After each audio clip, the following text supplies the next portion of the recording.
وہ کراچی کے ایک شادی والے گھر کی رونقوں سے یکسر بے نیاز سر جھکائے انعماق سے مہندی لگانے میں مگن تھی۔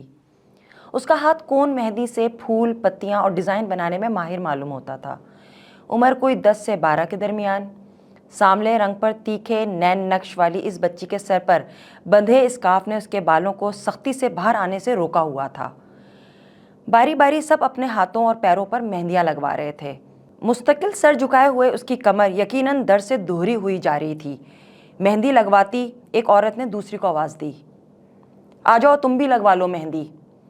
پہلی نے دوسری سے کہا، نہیں میں کہاں لگاتی ہوں، برسوں ہوئے مہندی لگانی چھوڑ دی۔ دوسری نے جواب دیا، ارے لگوا لو آج، اس بچی کی بھی کمائی ہو جائے گی۔ پہلی نے زور دیا۔ دوسری نے نظر بھر کر بچی کو دیکھا اور کچھ سوچتے ہوئے مہندی لگانے بیٹھ گئی۔ عورت کی نظریں بچی کا طواف کر رہی تھیں۔ اس بچی کا قصور یہی ہے نا کہ وہ غریب ہے، اس لیے اس کے ہاتھ مہندی لگوانے والوں کی فہرست میں شامل نہیں، بلکہ دوسروں کے ہاتھوں کو سجانے کے لیے ہیں۔ کیا ڈیزائن بناؤں؟ بچی نے معصومیت سے اس عورت سے پوچھا۔ اس کے چہرے پر تلخ حالات کی عکاسی نمایاں تھی۔ گول چاند بنا دو بس، عورت بے پرواہی سے بولی، جیسے اس کا اصل مقصد مہندی لگوانا نہ ہو۔ کتنے سال کی ہو بیٹا؟ عورت نے بچی سے بات چیت کا آغاز کیا۔ 11 سال، بچی نے سر جھکائے ہوئے ہی مختصر جواب دیا۔ پڑھتی ہو؟ جی، کون سی کلاس میں؟ بچی نے ویران آنکھوں سے عورت کو دیکھتے ہوئے کہا، اسکول نہیں، مدرسے جاتی ہوں قرآن پڑھنے۔ اسکول کیوں نہیں جاتی؟ پیسے نہیں ہیں، بچی نے کہا۔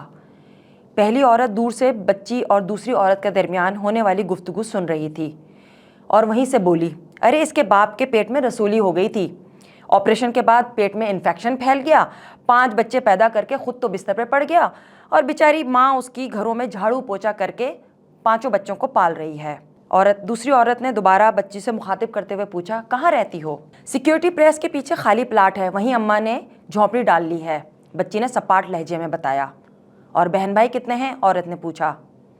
مجھ سے بڑا بھائی ہے جو نشہ کرتا ہے اور باقی 3 مجھ سے چھوٹے، 2 بھائی اور 1 بہن۔ بچی عورت کے ہاتھ پر نفاست سے 14ویں کا چاند بنا کر اب اس کی انگلیوں پر پھول پتیاں بنا رہی تھی۔ رات کے 10 بجے کا وقت ہے۔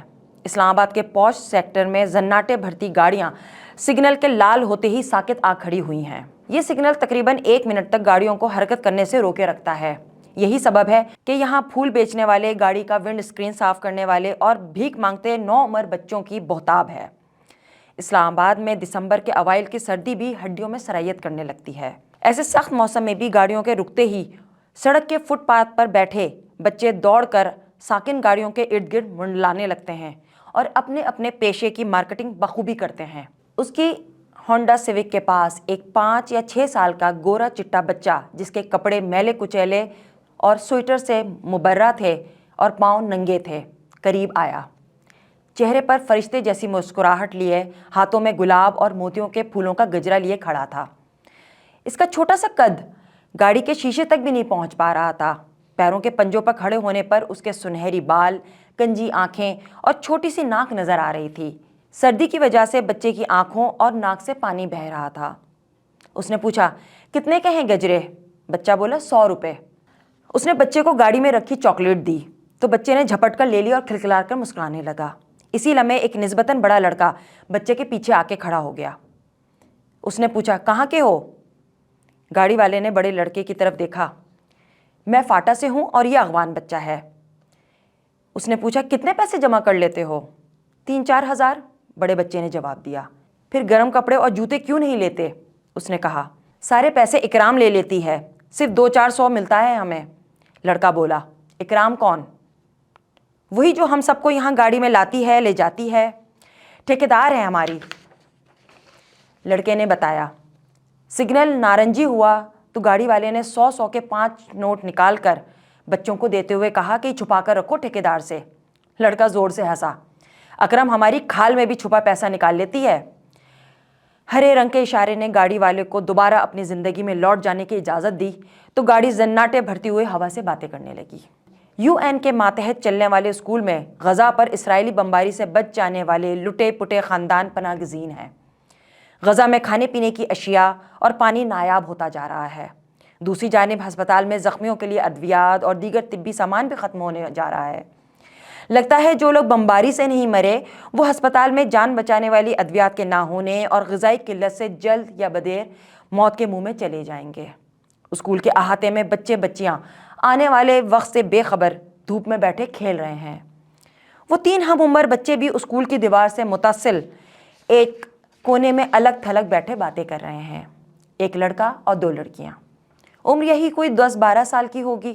بے دھلے چہرے، الجھے ہوئے بال اور میلے کپڑوں میں ملبوس یہ تینوں بچے اس ایک ہی گلی کے باسی ہیں جہاں اب سوائے کھنڈرات اور ملبے کے کچھ بھی نہیں۔ بمباری میں ان کے زیادہ تر دوست مر چکے ہیں۔ غزہ میں ایک اندازے کے مطابق 7,000 سے زائد بچے اسرائیلی بمباری میں مارے جا چکے ہیں۔ اسکولوں، ہسپتالوں میں چونکہ بمباری کا خدشہ نہیں، شاید اسی لیے یہ لوگ بے گھر ہونے کے باوجود یہاں نسبتاً کچھ مطمئن لگ رہے ہیں۔ ہر بچے کی طرح ان تینوں کے بھی مستقبل کے کچھ خواب ہیں۔ ایک بچی ڈاکٹر، دوسری فیشن ڈیزائنر اور شاید لڑکے کو کہانی کار بننے کا شوق چرایا ہے۔ تینوں وہاں بیٹھے کچھ ایسی ہی باتیں کر رہے ہیں۔ مایوس کن حالات میں بھی امید کی رمق ابھی باقی ہے۔ بات کرتے ہوئے ایک بچی کو اچانک کھانسی کا دورہ پڑا۔ لڑکا غالباً اپنی دوست کے لیے پانی لینے کے لیے اسکول کے ایک کمرے کی جانب بھاگا۔ ابھی وہ گلاس میں پانی اونڈیل ہی رہا تھا کہ ایک زوردار دھماکہ سنائی دیا۔ فضائی حملوں کی بوچھاڑ سے فضا گونج اٹھی۔ ایک ہاہاکار مچ گئی اور لوگ بمباری سے بچنے کے لیے افراتفری میں ادھر ادھر بھاگنے لگے۔ فضائی حملے کی تڑتڑاہٹ ذرا تھمی تو سب اپنے پیاروں کو تلاش کرنے کے لیے دوڑ پڑے۔ اب چاروں جانب سے لوگوں کی صرف آہ و بکا ہی سنائی دے رہی تھی۔ وہ بچہ سرپٹ بھاگتا ہوا احاطے میں آیا جہاں وہ کچھ دیر پہلے اپنی دوستوں کے ہمراہ بیٹھا ہوا تھا۔ دونوں بچیوں کی خون میں لت پت ادھڑی ہوئی لاشیں اس کی آنکھوں کے سامنے موجود تھیں۔ 10 دسمبر کو پوری دنیا میں ورلڈ ہیومن ڈے بڑے ذوق و شوق سے منایا گیا۔ دنیا کے تمام مہذب اور انسانی حقوق کے علمبردار ممالک کے سربراہان نے اس موقع پر انسانی حقوق اور اس کی بقا پر خوب دھواں دار تقاریر کی۔ آپ سب کو بھی ہیومن رائٹس ڈے مبارک ہو۔